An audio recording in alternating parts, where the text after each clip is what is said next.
이 시간 하나님께서 우리에게 주시는 말씀은 마태복음 24장 36절로 44절까지입니다.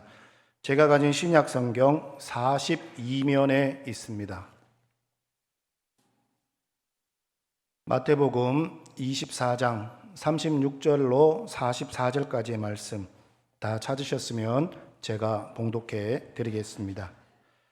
그러나 그날과 그때는 아무도 모르나니 하늘의 천사들도 아들도 모르고 오직 아버지만 아시느니라.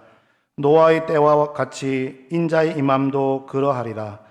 홍수전에 노아가 방주에 들어가던 날까지 사람들이 먹고 마시고 장가들고 시집가고 있으면서 홍수가 나서 그들이 다 멸하기까지 깨닫지 못하였으니 인자의 임함도 이와 같으리라. 그때에 두 사람이 밭에 있음에 한 사람은 데려가고 한 사람은 버려둠을 당할 것이요 두 여자가 맷돌질을 하고 있음에 한 사람은 데려가고 한 사람은 버려둠을 당할 것이니라. 그러므로 깨어 있으라. 어느 날에 너희 주가 임할는지 너희가 알지 못함이니라. 너희도 아는 바니 만일 집 주인이 도둑이 어느 시각에 올 줄을 알았더라면 깨어 있어 그 집을 뚫지 못하게 하였으리라. 이러므로 너희도 준비하고 있으라. 생각하지 않은 때에 인자가 오리라. 아멘. 깨어 준비하고 살겠습니다. 아멘. 세상이 하루도 조용한 날이 없이 참 분주하게 2024년이 흘러가는 것 같습니다. 이렇게 우리가 세상을 분주하게 살다 보면은 정신이 번쩍 들 때가 있죠. 2024년 달력이 하나밖에 남지 않았을 때, 세월이 이렇게 빨리 지나가는구나. 내 나이가 벌써 또 한 살 더 먹게 되는구나. 이 생각을 하게 됩니다.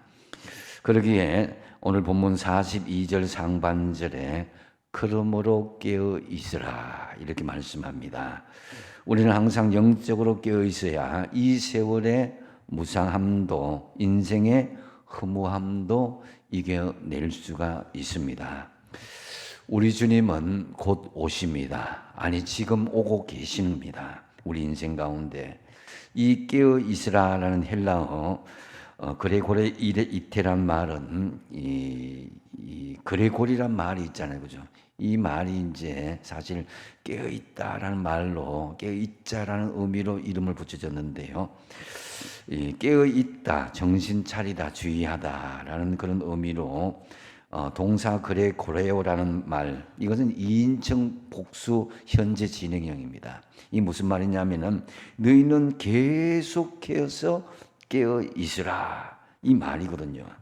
그래서 항상 영적으로 깨어 있는 상태로 지낼 것을 명령하는 말씀입니다. 또 44절 상반절에 보면은 이러므로 너희도 준비하고 있으라 이렇게 말씀하는데요. 이 원문에는 일부러 그 앞에 준비하라는 말에 너희도 이 히페이스라는 말을 히메이스라는 말을 같이 집어넣고 있습니다. 그래서 인칭 대명사를 넣어서 강조하고 있는 것이 바로 너희라는 것은 예수 믿는 너희들 그리스도인들은 누구나 예외 없이 늘 깨어서 준비하고 있으라 이 말씀입니다. 사랑하는 울산 호계교회 성도 여러분, 주님의 재림에 항상 깨어 준비하며 사시는 저와 여러분 되시기 바랍니다. 그렇다면 본문을 통해서 주시는 주님께서 말씀하시는 깨어 준비하고 있으라 이 말씀의 의미가 무엇이겠습니까? 그것은 바로 첫 번째로 반드시 주님은 오신다는 거죠. 그것도 생각하지 않은 때에 주님이 오신다는 의미가 있습니다. 예수님의 재림에 대한 성경의 가르침은 크게 두 가지로 우리에게 분명히 말씀해 주시는데요. 먼저는 재림은 분명히 있다는 것이고 또 하나는 그때가 언제인지는 알 수가 없다라는 것입니다. 그래서 재림은 있는데 그때가 언제는 알 수 없다. 그렇다면은 방법은 하나뿐입니다. 재림 준비는 항상 준비하고 있어야 된다라는 말씀인 것이죠. 36절 말씀에 보면은 그날과 그때는 아무도 모르나니 하늘의 천사도 아들도 모르고 오직 아버지만 아신다 그랬습니다. 그래서 당사자인 예수님도 모르고 오직 하나님만 알 수 있는 철저한 비밀에 속한 일이 예수님의 다시 오심, 이 재림이란 것입니다. 그렇게 우리의 믿음의 자세는 어떻게 되겠습니까? 한번 따라할까요? 오늘이 그날입니다. 다시 오늘이 그날입니다. 그날이 뭡니까? 그날은 바로 주님을 만나는 날이다. 혹은 내가 인생을 오늘 마감하는 날이 그날이 될 수 있다는 거죠. 여러분, 우리가 인생을 잘 산다는 것, 이게 무엇입니까? 이 땅에서 호의호식하고 잘 먹고 잘 사는 것, 이거 잘 사는 게 아니죠. 주님을 만나는 그때를 잘 준비하며 살아가는 그것이 중요한 것이다라는 거죠. 하늘나라에 가서 영원히 사실 여러분, 주님은 반드시 오심을 믿고 언제든지 만날 준비를 하시고 살아가시기 바랍니다. 몇 주 전에 저하고 아주 친한 목사님 아버님께서 돌아가셨습니다. 갑작스럽게 돌아가셨죠. 그런데 갑작스럽게 돌아가셨는데도 불구하고 그 삶의 준비가 너무너무 아름답고 철저하게 준비된 모습을 보고 많은 감동을 받았습니다. 6남매 전체가 다 목사, 장로, 권사 다 중직자의 직분, 며느리까지 그렇게 가지고 있었고 그 모든 가족 한 사람도 빠짐없이 믿음의 그런 지경의 아름다운 모습으로 그렇게 신앙생활을 하고 있었고요. 더군다나 본인은 교회를 위해서 아름답게 가진 것을 다 주님 앞에 헌납하고 하늘나라 준비를 너무나 잘 준비하고 있어서 그 아들 목사님이 아버님을 보내는 그 영상을 이렇게 준비했는데 보니까 너무나 살았던 모습이 잘 준비되고 정말 오늘이 그날처럼 준비한 그런 모습으로 살아셨구나 하는 것을 볼 수가 있었습니다. 그래서 여러분, 우리가 정말 남은 인생을 우리가 알 수는 없지만은 생각하지도 않은 그때에 주님을 만날 때에 우리가 당황하지 않고 언제든지 깨어서 하늘나라에 은혜롭게 잘 들어가시는 저와 여러분 되시길 축복드립니다. 요한일서 2장 28절 같이 한번 읽어볼까요? 시작. 자녀들아 이제 그의 안에 거하라. 이는 주께서 나타내신 바 되면 그가 강림하실 때에 우리로 담대함을 얻어 그 앞에서 부끄럽지 않게 하려 함이라. 아멘. 그가 나타나실 때에 주님께서 재림하실 때에 우리가 마지막에 주님을 만나서 임종하는 그 시간에 우리가 부끄럽지 않고 도망가지 않고 두려워하지 않고 담대함을 얻어서 우리가 주님 앞에 나갈 수 있어야 될 것입니다. 그래서 우리가 깨어 있어야 할 결정적인 이유는 바로 생각하지도 않은 시기에 주님을 만날 수도 있다는 것이죠. 그래서 우리는 주님께서 강림하실 때 부끄러워하거나 두려워하지 않고 담대함을 얻어서 주님의 재림을 맞이할 수 있어야 될 것입니다. 반면에 주님을 만날 준비를 하지 못한 사람은 주님께서 너무나 예상치 못하게 갑작스럽게 재림하거나 내 개인적인 종말이 올 때에 그 죄 때문에 두려워하고 부끄러움을 당하게 될 수도 있다는 거죠. 여러분 다시 말씀드리지만 예수님은 반드시 오십니다. 그래서 37절에 보면요, 노아의 때와 같이 인자의 임함도 그러하리라고 예수님께서 예를 들어 주셨습니다. 그래서 예수님께서 재림을 말씀하신 그 중요한 그 모습들을 노아의 홍수 임하는 때와 같이 유사하다는 거죠. 하나님은 세상이 너무 악해서 세상을 홍수로 심판하시기로 계획하셨는데, 그런데 여러분 홍수가 나기 전에 무려 120년 전에 노아에게 이 사실을 알려서 방주를 짓도록 했고 많은 사람들이 이것을 알도록 했다는 거죠. 준비할 기간을 충분히 주었지만 사람들은 준비하지를 않았습니다. 그래서 노아의 가족 외에는 모두가 홍수의 심판을 받게 되었던 것이죠. 그래서 초대교회 성도들은 서로 만나면은 마라나타, 주 예수여 오시옵소서, 마라나타, 예수님은 오십니다, 이것을 인사를 했다는 거죠. 예수님께서 속히 오시기를 기다리며 그들을 살았다는 것입니다. 지금 여러분은 오늘까지 무엇을 바라며 살아가고 있습니까? 43절에 보면은 너희도 아는 바니 만일 집주인이 도둑이 어느 시각에 올 줄을 알았더라면 깨어 있어 그 집을 뚫지 못하게 하였으리라 그랬습니다. 잘 준비하게 되면은 당황하지 않게 된다는 것이죠. 우리 민족의 비극인 6.25 전쟁은 생각지도 못한 시기에 북한군의 침략으로 벌어진 뜻밖의 사건이었습니다. 6.25 전쟁이 일어나기 전에 38선 부근에는 크고 작은 이 국경 분쟁이 일어났습니다. 그런데 그때마다 우리 국군이 이겼습니다. 그런데 이 국군이 이 전력이나 여러 가지 능력이 있어서 그런 것이 아니라 북한군이 고의적으로 자신의 무장을 눈치채지 못하도록 그때마다 져준 것입니다. 그래서 당시 신성모 국방장관은 이러한 상황을 제대로 파악하지 못하고 전쟁이 일어나면 국군이 북진하여서 점심은 평양에서 먹고 저녁은 신의주에서 먹는다, 이렇게 큰 소리를 칠 정도였습니다. 그러다가 뜻밖의 북한군은 주일 새벽에 침략을 했던 것입니다. 준비하지 못한 상태에서 뜻밖의 침략을 받은 국군은 속수무책일 수밖에 없었던 것이죠. 44절 하반절에 생각하지 않은 때에 인자가 오리라, 이러한 뜻밖의 침략을 많이 하는 전략이 인천 상륙작전이었는데요, 이는 전혀 예상치 못한 뜻밖의 작전이었던 것이죠. 인천은 간만에 차가 컸기 때문에 상륙작전 하기에는 전혀 좋은 곳이 아니었습니다. 연합군은 상륙작전을 개시하기 전에 군산과 원산 이런 곳에서 아군을 일부 침투시켜서 적들이 그곳에 신경을 쓰도록 해서 집중하도록 했습니다.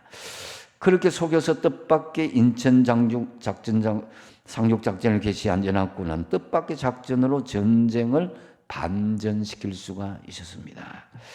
바로 예수님의 재림이 그렇게 된다는 것이죠. 예수님의 재림은 곧 이 세상의 종말을 의미하고 천국과 지옥에 들어갈 자가 결정되는 중요한 순간입니다. 이날보다 더 중요한 날은 없습니다. 그래서 우리가 이 뜻밖의 주님이 재림하시는 것, 이것을 우리가 항상 준비하며 주님 오심을 깨어 준비하는 저와 여러분 다 되시기 바랍니다. 그 다음에 깨어 준비하고 있으라, 이 말씀의 의미는 깨어 분별하라는 말씀입니다. 방심하지 말고 깨어 분별하는 것이죠. 주님의 재림은 분명 언제인지는 알 수 없으며 그날과 그때는 아무도 모르지만은, 그렇지만은 주님 오시는 때에 대한 징조는 알 수 있다는 거죠. 본문 39절에 보면은 홍수가 나서 그들을 다 멸하기까지 깨닫지 못하였으니 인자의 임함도 이와 같으리라 그랬습니다. 홍수가 나서 그들이 다 멸하기까지 깨닫지 못하였다. 다시 말씀드리면 홍수가 먼저 왔던 것이죠. 다 멸망하기까지 그것을 깨닫지 못했다는 거죠. 이것은 바로 주님께서 깨있는 자는 홍수가 임할 때에 그것을, 그 징조를 보여준다는 겁니다. 그래서 주님께서 재림하실 때는 징조를 보여주시며 깨어있는 사람은 그것을 분별하여서 주님을 믿음으로 마라나타, 아멘 주 예수여 오시옵소서라고 주님을 맞이할 수 있게 한다는 것입니다. 그래서 방심하고 잠들어 있는 사람은 분별하지 못하고 늦게서야 그것을 깨닫게 된다는 거죠. 그러기에 우리는 이 시대적인 징조를 잘 분별하면서 깨어 있기를 힘써야 된다는 거죠. 그것이 우리의 열심 있는 기도로, 말씀으로, 때로는 시대적인 계시와 징조로 주님께서 믿는 자들에게 보여주는 그것을 우리가 무심하게 그저 방심하는 마음으로 하는 것은 금물이다라는 거죠. 그래서 특히 마지막 때의 징조는 사람들이 모이기를 싫어한다는 것입니다. 각자 개인 생활을 즐기고 가족과 인간관계를 소중히 여기지만 여기에는 하나님이 빠져버리는 결정적인 오류가 생기는 거예요. 그래서 히브리서 10장 25절 말씀에 모이기를 피하며 어떤 사람들의 습관과 같이 하지 말고 오직 권하여 그날이 가까움을 볼수록 더욱 그리하라. 더욱 모이기를 힘쓰라는 것입니다. 이런 것을 경고하고 있는데요. 이 북유럽, 스칸디나비아 이 반도의 이 나라들은 굉장히 복지가 발달했죠. 전통 기독교 국가였습니다. 그러나 그 기독교 국가가 하나님 중심에서 인본주의 국가로 바뀌게 되니까 나라가 지금 계속 타락의 여정으로 빠지고 있습니다.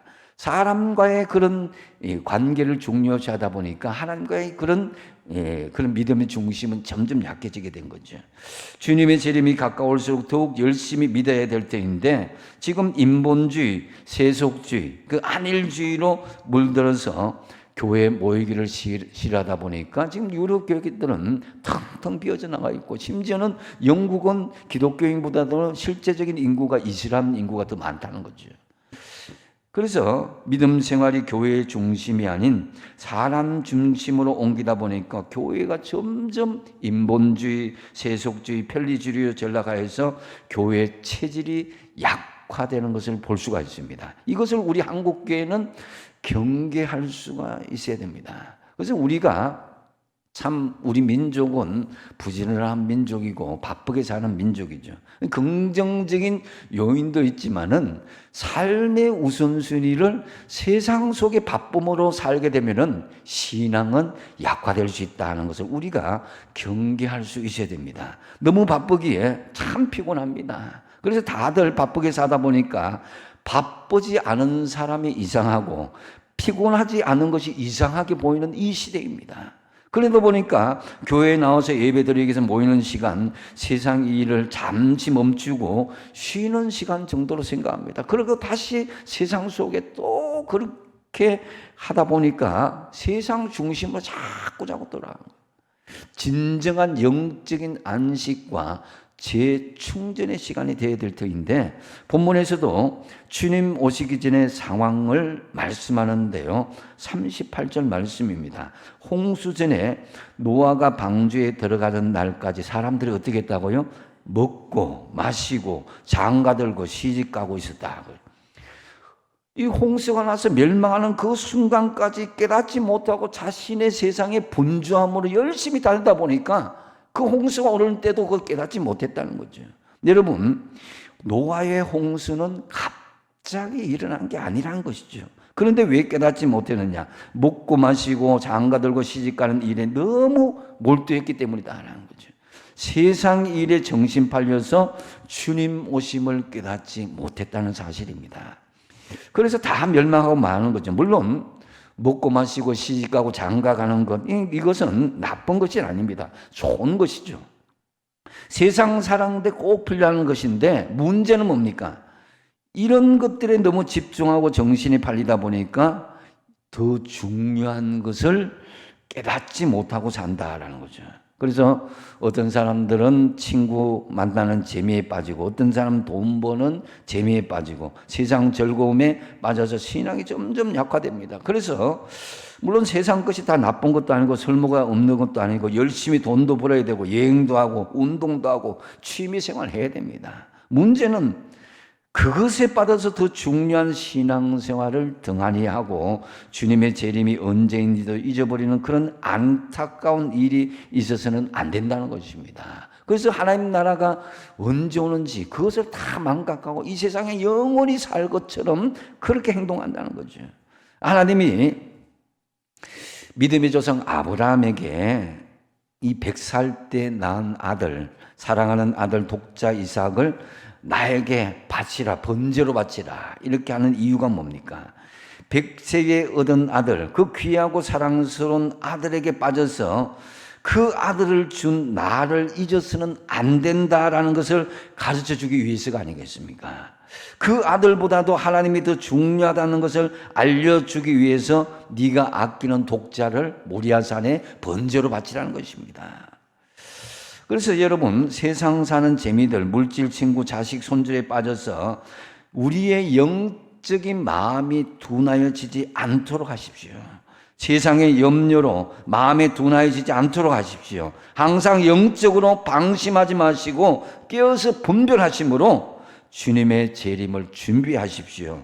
그래서 주님의 재림이 뜻밖의 사건이 아니라 기쁨으로 맞이하는 재림신앙을 가지시기 바랍니다.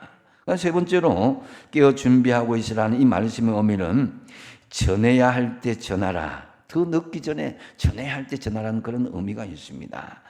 40절에 보면은 그때에 두 사람이 밭에 있었는데 한 사람은 데려가고 한 사람은 버려둠을 당한다 그랬습니다.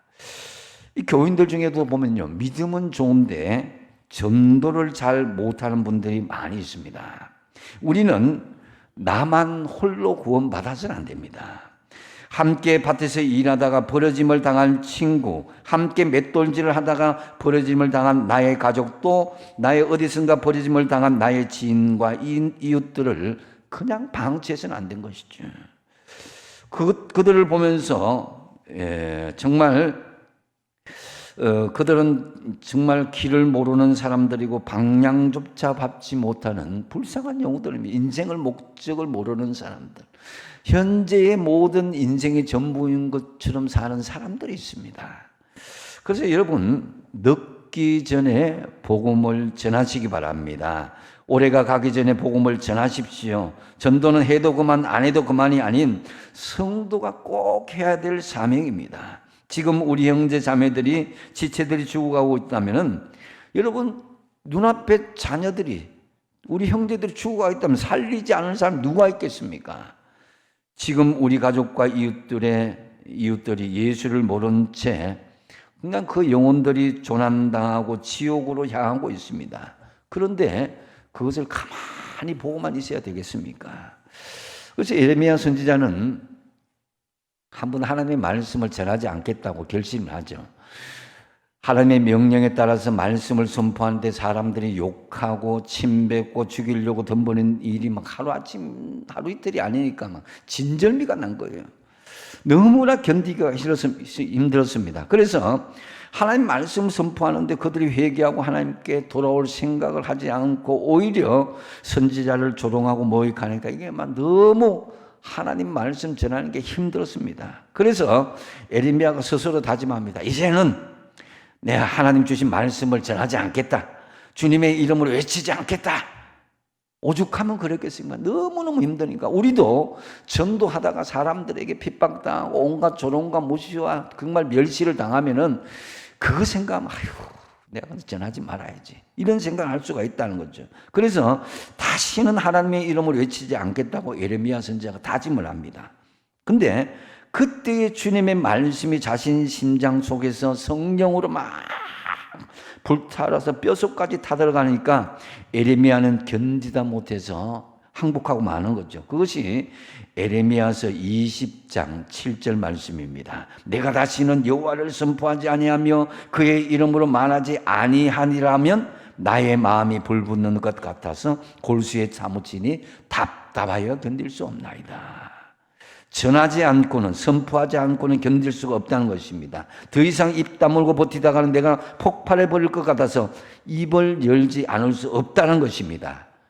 이 마음이 저와 여러분의 마음이 되시기 바랍니다. 여러분, 지옥 가는 가족, 형제, 이웃들이 있는데 아무런 감정 없이 그저 나를 핍박하고 나를 미워하고 나를 멸시한다고 하나님 전하지 않겠습니다. 이렇게 지낸다면 그 신앙은요, 정상적인 신앙이 아니에요. 예수 믿는 사람은 예수님을 전하지 않고는 견딜 수 없어야 되는 것이 정상이에요. 살아계신 말씀이 우리 안에 있고 성령님이 우리 안에 살아서 강권하시는데 티 안 내고 가만히 있을 수는 없습니다. 내가 참고 버티고 견딘다고 될 일이 아니라는 것입니다. 그래서 내 안에 예수님이 계시고 성령님이 우리 안에 거한 사람은 어떤 식으로든지 우리는 세상을 향해서 하나님의 말씀, 복음을 선포해야 된다는 거죠. 가만히 있고 싶어도 가만히 있으려고 해도 그렇게 되지 않는다는 것입니다. 내 안에서 생명이 펄펄 살아 활동하는데 어떻게 가만히 있을 수가 있습니까? 내 안에 성령이 역사하는데 어떻게 가만히 있을 수가 있습니까? 가령 뜨거운 물을 마셔도 펄펄 뛰게 되는 거죠. 근데 불같은 성령께서 내 안에 계시는데 어떻게 가만히 있다면 그게 이상한 일이 아닐 수가 있습니까?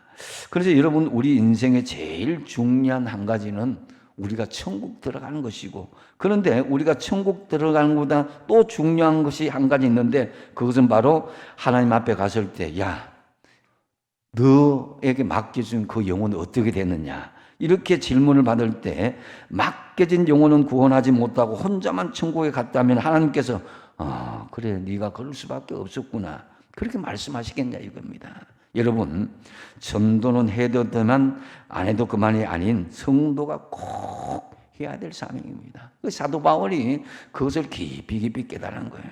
고린도전서 9장 16절 말씀 같이 한번 읽어보겠습니다. 시작. 내가 복음을 전할지라도 자랑할 것이 없으면 내가 부득불할 일임이라. 만일 복음을 전하지 아니하면 내게 화가 있을 것이로다. 아멘. 여러분, 이 심정으로 영혼을 바라보시기 바랍니다. 바울처럼 한 영혼을 전도하는데 이같이 결연한 태도로 복음을 전하는데 때가 늦으면 후회할 수가 있어요. 우리가 임종의 순간에 보면 너무 안타까워요. 예수 믿고 가셔야 되는데 이미 때가 늦어서 전할 때는 소용이 없는 경우가 있습니다. 우리 인생은 뭐 2번, 3번 사는 것도 아니고 다시 되돌릴 수 있는 그런 인생도 아니잖아요. 어리석은 5 처녀가 때를 놓치게 되죠. 기회를 놓치게 됩니다. 그래서 다시 급히 기름을 채워서 굳게 닫힌 문을 두드리면서 우리에게 다시 문을 열어주셔서 우리에게 다시 기회를 주셔서 부르짖었을 때에 주님께서 어떻게 말씀하십니까? 진실로 너희에게 이르노니 내가 너희를 도무지 알지 못하노라 그랬습니다. 이 41절이 바로 그것인데요. 41절 같이 한번 읽어보겠습니다. 시작. 2 여자가 맷돌질을 하고 있음에 한 사람은 데려가고 한 사람은 버려줌을 당할 것이니라. 아멘. 여러분, 데려감의 은혜를 받은 우리가 버려짐을 당한 처지에 놓인 불쌍한 인생들을 반드시 주님의 길로, 영생의 길로 인도해야 될 것입니다. 아무리 친하고 가까워도요, 남의 바짓가랑이를 붙잡고 천국에 갈 수는 없습니다. 자기 믿음의 결단이 있어야 되는 거예요. 교회에서 함께 예배드리고 말씀 많이 읽고 봉사해도 구원에 있어서는 갈라질 수가 있는 것입니다. 그 속의 믿음, 속믿음을 알 수가 없기 때문이죠. 그래서 예수님께서도 가라지와 알곡이 있음을 경고하신 것입니다. 이 구원과 심판은요, 능동적인 게 아니고 수동태예요. 당하는 것입니다. 하나님에 의해서. 그래서 같은 환경에 있어서 누구는 하나님에 의해서 데려감을 당하고 누구는 버려줌을 당한다는 거죠. 그래서 천국 가는 것은 환경과는 아무런 상관이 없습니다. 같은 집안 식구라도 믿음으로 하나가 되지 않으면 때가 되면은 갈릴 수도 있다는 거죠. 부부간에 누구는 버려줌을 당하고 누구는 데려감을 당하면 어떡하겠습니까? 버려줌을 당하는 사람이 내 배우자요, 내 자녀요, 내 부모이면 여러분 어떡하겠습니까? 언젠가 뭐 그 사람 예수 믿겠지, 때가 있겠지 하면서 복음 전하는 것을 미루지 마십시오. 나 혼자만의 대림절이 아닌 함께하는 대림절이 되어야 되지 않겠습니까? 버려짐을 당한 내 가족, 내 이웃을 가만히 생각해 보십시오. 이 대림절기는 먼저는 나의 구원을 위해서 간절히 주님을 대망하며 기다리는 동시에 내 이웃과 내 가족을 위해서 복음 전하는 것이 중요한 대림절의 임무인 것입니다. 때가 더 늦기 전에 여러분 전하심으로 나 혼자만의 대림절이 아닌 함께하는 대림절을 맞이하는 깨어 준비하는 성도들이 되시기 바랍니다. 이제 말씀을 정리합니다. 한번 따라가겠습니다. 예수님은 다시 오십니다. 믿습니까? 분명히 다시 오십니다. 노아 홍수 심판 때 노아 가족들을 제외한 그 사람들은 하나님의 경고를 무시했습니다. 예수님 오실 때도 똑같은 일이 벌어질 거란 것입니다. 대림절기를 맞이하면서 저와 여러분 오늘 말씀을 깊이 새기면서 우리는 주님의 대림절이 뜻밖의 사건으로 임하지 않도록 깨어 잘 준비하도록 하십시오. 깨어 준비하고 있으라는 이 말씀의 의미가 첫 번째로 뭐라고 했습니까? 반드시 주님은 오신다는 것입니다. 우리가 생각하지 못한 때에. 그래서 여러분 생각하지 못할 때 주님 오심을 알고 깨어 준비하십시오. 두 번째 뭡니까? 깨어 분별하라는 것입니다. 방심은 건물이다. 영적으로 깨어 있는 것입니다. 그래서 주님의 재림이 뜻밖의 재림이 아니라 기쁨으로 맞이하는 재림이 되어야 된다는 거죠. 세 번째 뭡니까? 전해야 할 때를 전해야 하는 것이에요. 더 늦기 전에, 후회하기 전에. 때가 더 늦기 전에 전도하심으로 주님 언제 오시더라도 여러분 마라나타 아멘 주 예수의 오시옵소서 하면서 여러분 이번 대림절이 혼자만의 대림절이 아닌 온 가족 이웃과 함께 대림절을 맞이하는 깨어 준비하는 성도들 다 되시길 축복드립니다. 기도하겠습니다.